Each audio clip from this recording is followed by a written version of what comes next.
हे एक भारतीय जनता पक्षातले सर्वमान्य असे नेते आहेत आणि पंतप्रधान पदासाठी तडजोड करा असं त्यांना कोणी सांगितलं असेल असं मला वाटत नाही। आणि नितीन गडकरी या सगळ्याच्या विरुद्ध सातत्याने बोलत राहिले, आवाज उठवत राहिले, आपल्या भूमिका मांडत राहिले। म्हणून जर त्यांना कोणी विरोधी पक्षाच्या प्रमुख नेत्यानं, ज्या नेत्याला ते फार मानतात, त्यांनी जर हा त्यांना काही सल्ला दिला असेल तर त्याच्यामध्ये फार पीडा होण्याचं कारण नाही कोणाला। त्या संजय राजाराम राऊतला नितीन गडकरीजी, देवेंद्र फडणवीसजी आणि भारतीय जनता पक्षाच्या निष्ठावान कार्यकर्ता हा कधीच कळणार नाही।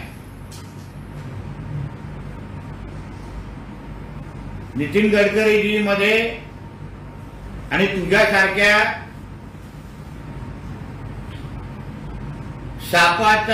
सापाची तुलना पण करू शकत नाही।